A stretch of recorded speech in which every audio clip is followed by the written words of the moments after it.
So Loree, you're an associate professor of animal sciences at Angelo State. You're also a research scientist there. What moved you to pursue both studies and then a career in animal science? I originally, I grew up being involved in 4-H. That was some of my earliest memories and earliest activities, and I loved 4-H and I loved what it did for me as a person. It got me out of my shell and that type of thing. And so my original career goal was being a 4-H and youth development agent. And I knew at the time to do that, I had to, it would help to be focused on agriculture. I grew up in an agriculture community. I grew up here in San Angelo. And so that was my main goal, was to get my undergrad in agriculture, get my master's in agriculture, and then I'd be a 4-H agent. While I was getting my master's degree in animal science, I had the opportunity to get in front of classrooms and help with some labs, and really enjoyed my time in front of the classroom. And I was encouraged by my mentor at the time to go on and get my PhD, and so I did. Got some more experience in front of the classroom, more experience in the research and side of things, and had the opportunity to apply for a job back here at ASU, and was blessed enough to get it and be able to come back. And I've been back for 10 years and love it. Now, you mentioned that you are also a research scientist. What sort of research do you conduct? My research focuses in on food safety, primarily meat products, animal products, and what we can do either before the animal is a meat product or after it's processed to make sure that the consumer has a safer, enjoyable experience when they eat that product. Now, you mentioned you got your bachelor's and your master's degree at Angelo State. Yeah.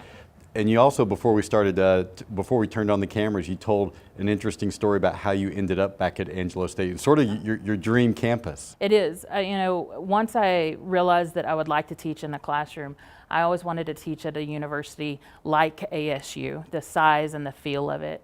You know, ASU, everything's student focused. If we do research, it's got to be linked back to the student. If we do outreach events, it's got to benefit our students, and I really like that motivation and that importance. And when I was getting ready to finish up my PhD and looking for jobs, my mentor from ASU actually had an opportunity to go to a national level job. And so that spot opened up, and I was just, timing was perfect and blessed, and good interviews, and was able to get back here at ASU, and I've really enjoyed it. And now you're on the cusp of applying to be a full professor. That's the next step. So I've been here for 10 years and getting that promotional portfolio put together. So one of your colleagues who nominated you for this honor raved about your work with students, both undergraduate students and graduate students. What's your approach in dealing and mentoring and teaching students? My approach, it varies depending on the student. I think that's one thing that I've learned over the last 10 years, and it was a pretty steep learning curve the first few years, is that you can't approach them all the same. They have different personalities, and so you need to take that into consideration when you're working with them, either in a classroom environment or a research environment.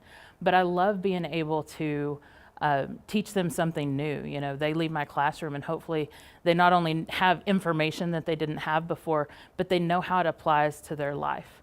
I teach an Intro to Food Science course that has not only ag majors but non-ag majors. I have students from across the campus in that class, and I love teaching non-majors because they come into the class thinking, oh, I need an elective and this one was fit into my schedule, and they leave with information that helps them in their everyday life. I tell the students, it doesn't matter if you care nothing about agriculture, you eat food, so you're going to get something out of this class, and hopefully they do, and they seem to enjoy it.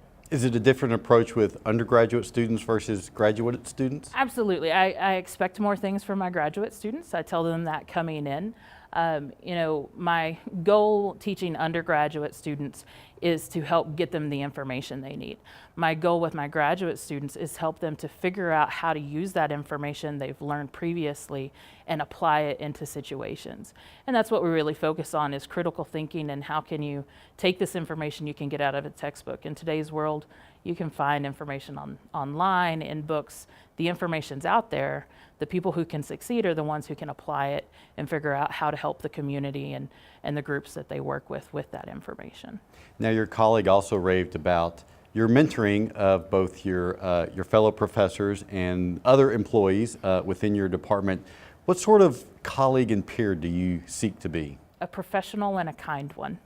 And that's what I tell my, everything from students on up is, I think if you approach everything with professionalism and kindness, then you're going to get the best out of people. I had to learn things the hard way, and everybody does in whatever job they're in. But if I can help provide a little guidance to avoid some of those potholes, then I want to be, the kind of mentor that I like to have. So what are you most proud of thus far at your career at Angelo State? I'm proud of the letters I get from those students back that say, your class was the hardest one I took, but I learned so much from it. We do student evaluations all the time, and I consistently get hard but fair. I like that because it means I challenged them. It means they learned something, but they also enjoyed it enough to write a positive review.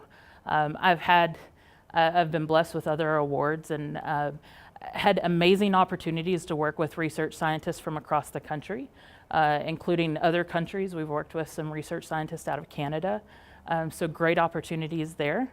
But the ability to expose my graduate students and my undergraduate students to those opportunities has been a great blessing. So last year you spearheaded at Angelo State hosting a major Meat Science conference. Talk about what happens at that sort of a conference and why it was a big deal to have that here at Angelo State.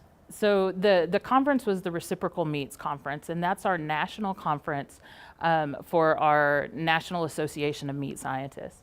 And so you tell people you go to a conference on meat science and they look at you funny. They're like, so you learn how to cut up meat? We're like, no, we talk about the nutrition behind it, the safety behind it, how to produce a more affordable product that still tastes good and is high quality. We look at the science behind that at this conference. Up to 800 attendees come to this thing, and the bulk of them, we have a nice mix of industry and science, but the heavier portion is scientists. And it had never been hosted by a university our size before, a smaller university. And we received great feedback. Working with a team, not only our team here, Robert and Eddie out at the Meat Lab, who helped co-host with me, kept me sane in that process. You don't realize all the puzzle pieces that go in to providing or putting together a conference of that size. The city, Jenny with the city, was amazing help putting that together. But it was really a chance for ASU and San Angelo as a whole to shine at a national level, and I think we did that. We went to College Station this past year to the same conference, and they were hosting it. Normally it's in a different state, but this year we had 2 Texas groups back to back, and we still had people coming up and thanking us for what a great job San Angelo did and ASU did hosting that event. And so I was lucky to get to help kind of organize some of that chaos into a good conference. Now, one other meat-related question. I know that you've been involved with a meat judging team there at Angelo State, and that may sound odd to some folks as well. Explain what that is, because it's a really interesting sort of competition. It is. So meat judging, my role in it has just been supportive. I help them, in any way I can. But meat judging itself is an opportunity for undergraduate students to come in and learn the skill of judging meat. When you go to the grocery store, you see different cuts of meat. And sometimes you'll see different quality levels, choice versus prime, if you're looking for a really nice, nice dinner compared to an everyday steak. But a lot of people don't understand the mathematics and the science that goes behind establishing those different quality grades as well as yield grades. And so these students come in and they learn all of the science and the math and the thought process that goes behind developing quality and yield grades for all of our major species, primarily beef, pork, and lamb. But if you ask any meat judger, the thing they get out of it is, yes, they learned those skills, but they learned the more important skills of time management, organization, the ability to be able to communicate. In meats judging, they have to do written reasons. So not only place a class, but also tell someone why they placed it the way they did. And so they learn how to articulate that information.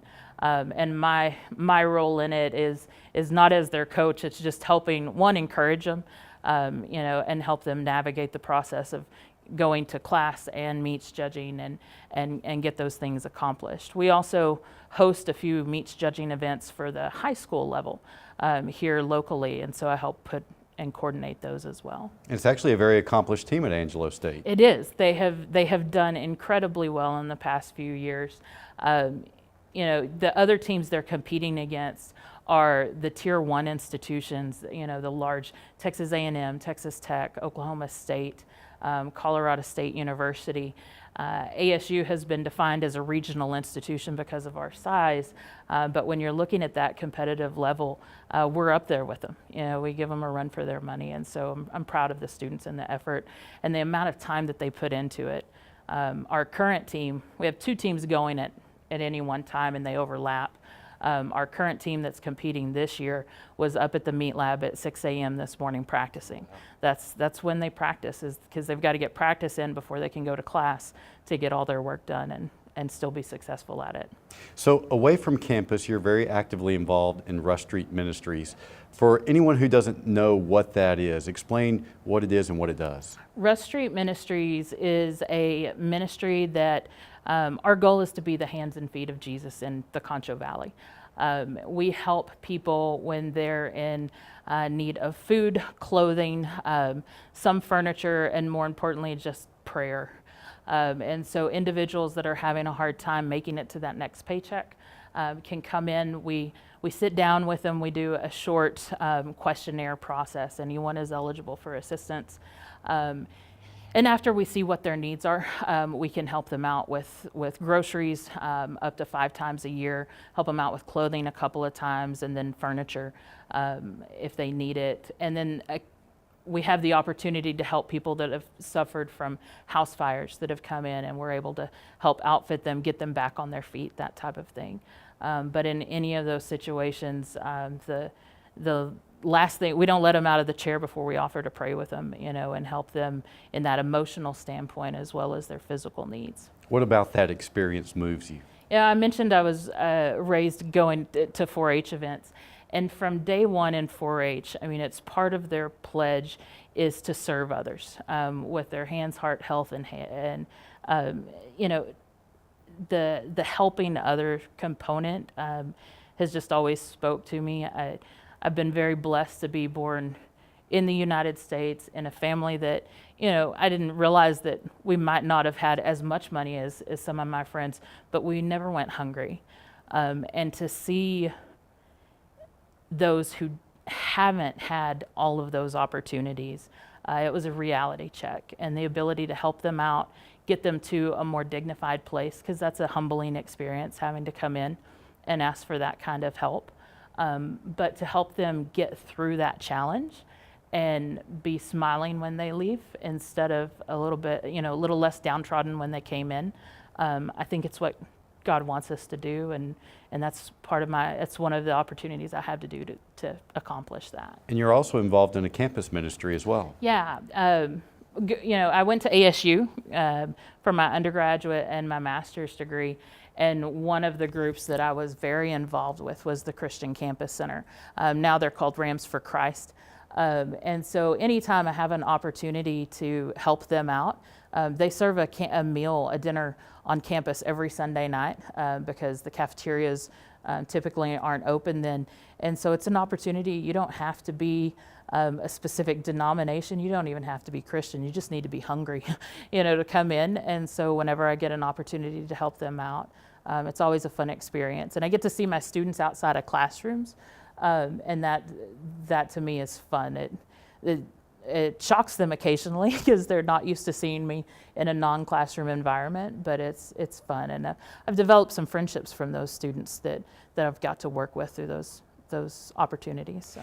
You're also involved in a number of different things: the Kids Eat Free summer lunch program, the Girl Scouts, the stock show, 4-H, obviously. The thread that runs through those is they all have some connection to youth. So why is being involved with and serving youth important to you?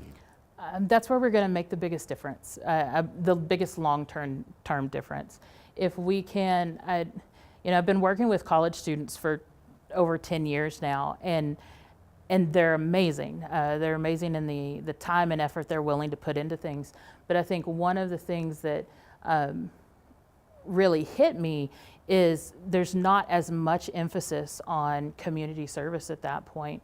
And so if we can get community service to be part of a kid's culture, you know, as they grow up, they're going to encourage others to do that. And there's situations that our society's in rough shape, you know, in certain areas. And I think part of it is just caring about other people. And so if we can encourage that in little kids, it's like teaching them a foreign language. They're going to learn it. It's going to be part of who they are. And it's going to be easier to integrate into who they are as young kids. And then it's with them forever. Now, I'm also told you're an accomplished artist who likes to draw and to paint, and you donate some of those works to local charities to help benefit those nonprofits. What do you like about those opportunities to be visually creative? People don't expect it. They don't expect a scientist to have an artistic side. It is my stress relief, you know, when just the paperwork and everything associated with my regular job gets a little hectic. It's nice to be able just to create without having to justify it on a grant form or something like that. But the artistic side, what I draw and paint is animals, so there's still a tie-in.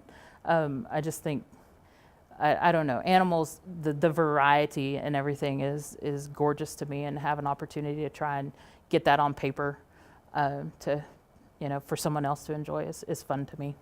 Now, your colleague who nominated you did so at the risk of, he thought that you probably would not want to be nominated for 20 Under 40. Is that true?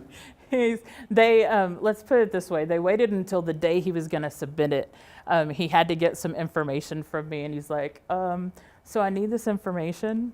And it's an honor. It was an honor being nominated. I am blessed to get to work with those guys.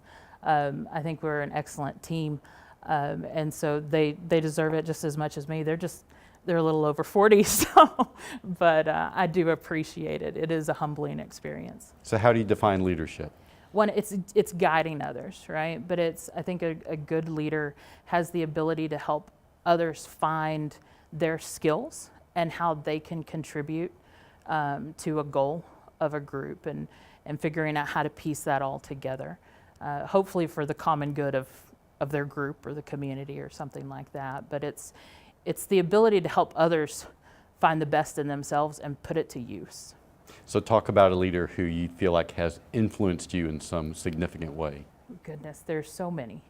You know, from those very first 4-H leaders, I didn't realize how much time and effort they had to put in until I became an adult leader later on. But there's, like I said, there's so many. Rita Smetana, Janice Weddle were some of my first 4-H leaders, along with my parents, my mom. But the thing that runs through them all was their servant leaders. They're the example I try to match. If you're willing to get in there and put the time in, then other people will follow and help with that. Loree, congratulations on being one of the 20 Under 40. I appreciate it very much.